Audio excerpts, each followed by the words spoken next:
Well, we've made it all the way through the season of Easter, and we don't always get a resurrection appearance as we haven't in the last few weeks, as we've talked about Jesus, the Good Shepherd, and the true vine. And then we get the images of today. I think an amazing and gracious image is of Jesus praying.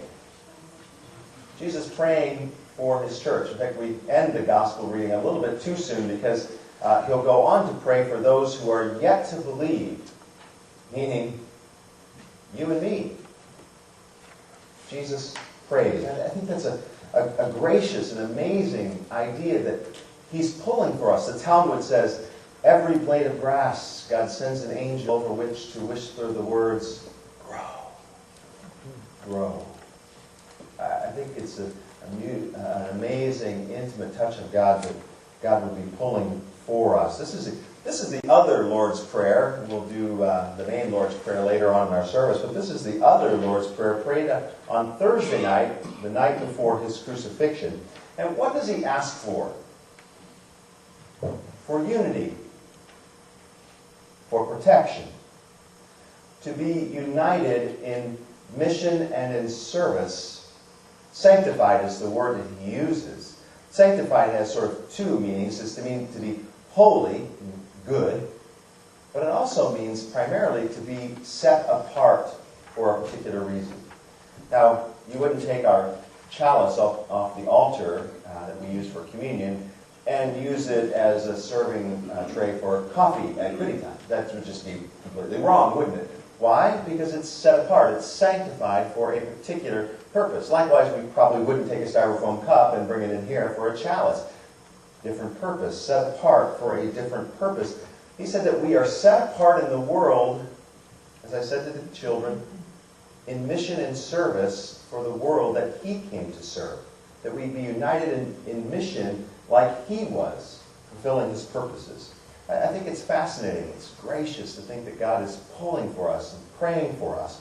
We hear this a few times in Scripture, including Romans 8, where it says that the Spirit of God even intercedes for us. He translates our into speech before God's throne. It's fascinating and gracious that he sanctifies us, that he sets you and me apart for love and service in the world. That we, through our deeds, through the things that we do, and through our words, our testimony about him, both are important, Lutherans. We're going to hear about the one that we're better at here in just a moment, which is the deeds part, but we also have to be witnesses of these things, of the goodness of God. One of the partner ways that we work together to fulfill God's mission in the world is through our partner with Lutheran Services of America, or maybe you're more familiar with the term Lutheran Social Services, because that's what it's called here locally. Lutheran Social Services is an alliance ministry between our denomination, the Evangelical Lutheran Church in America, and the Lutheran Church Missouri Synod, and there are over 300 health and human service organizations, 300 across the country. Together, these organizations touch the lives of more than 6 million people. That's 1 in 50 Americans. That means that in this audience here, statistically speaking, one of you has been touched, I don't mean employment, one of you has been touched through the mission and ministry of our church through Lutheran Social Services. They have an aggregated annual income of over $18 billion.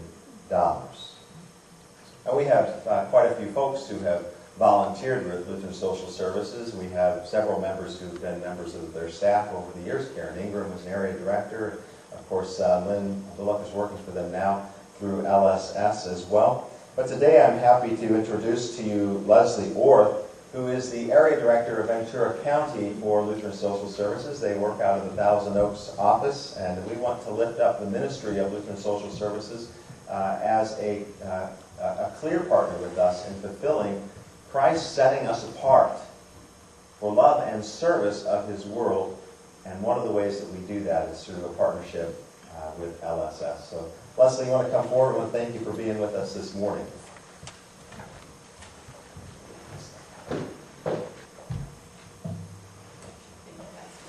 Good morning, everybody. My name is Leslie Orth, and I am the relatively new area director.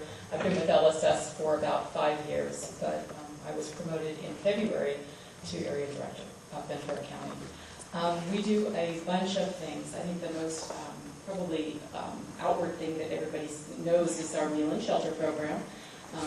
One night a week during the month, you have 1 month, I think, that you guys actually provide food for our, tonight actually, for our low-income families and our homeless. Actually, anybody who needs to go there can go. It's a great resource for people who are living very tight. We have so many families that are housed and they have jobs, but every penny of the month is accounted for. And if they have one hiccup in their budget in that month, something has to suffer. And so by the meal program being there, it offers them and their family a way to go get a nice, very good hot meal. You know, meals that your mother makes. I mean, they're wonderful, as you know. And they get to go there and have a nice meal, and it helps offset their food budget. There are no questions asked. You're just welcome to go to whatever the house of worship is for that night and enjoy yourself. And the volunteers are fabulous. Deanna Ortuno, who oversees that program, has done a really good job of identifying great volunteers for the program, so it's wonderful. The other piece of that is the shelter program.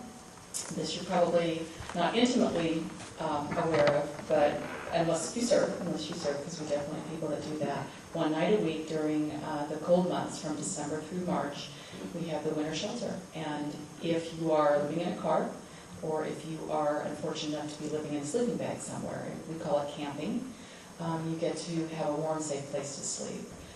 I will almost guarantee that every one of you has pulled up to a stop sign, and someone's pulled up next to you that you may not know is living in that car.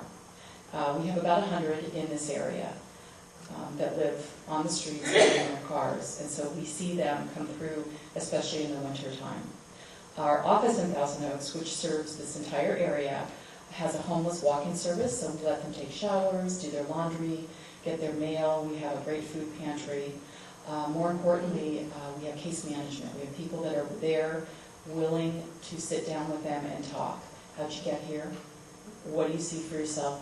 What do you want to do with your life? That's the key piece to all of this, is to initiate change. We are not called to just be there as a handout. We don't want to do that. We want to show them, as our mission statement says, the love of Christ through our acts of service. But service doesn't always look like, here's a sandwich, now go away. It shouldn't look like that. You develop relationships with these people.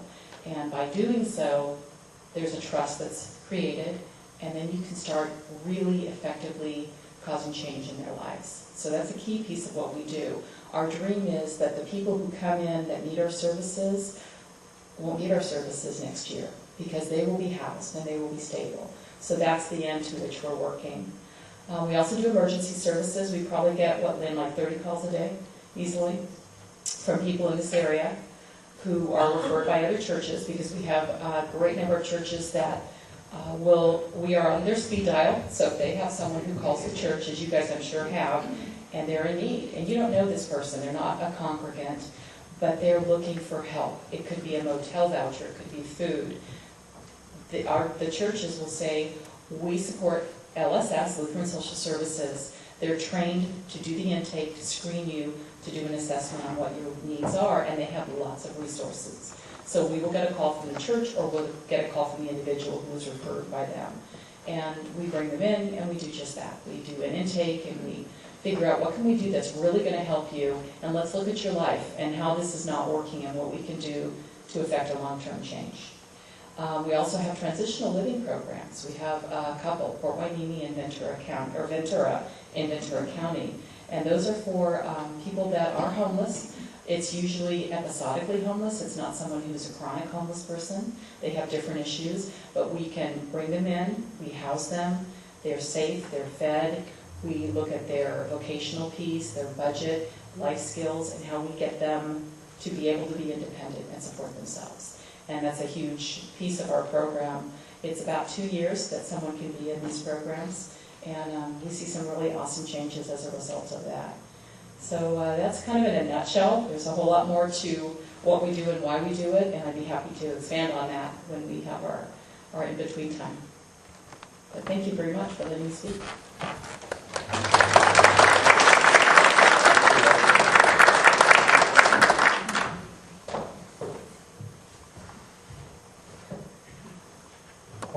means to be a follower of Jesus is to, of course, be connected to Him, as we've heard about over these last several weeks. But the second part of it is, I love Terry's opening quote. It's not just a dormitory.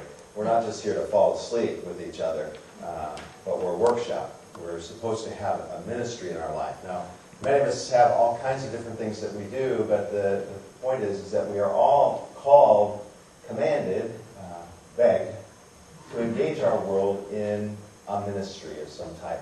And this is where individual difference comes in to that, of course. But one of the great ways to be involved, if you don't know what kind of ministry to be involved in, and if that hits you kind of flat, and you're like, I have no idea, LSS is a great place to find opportunities to do that.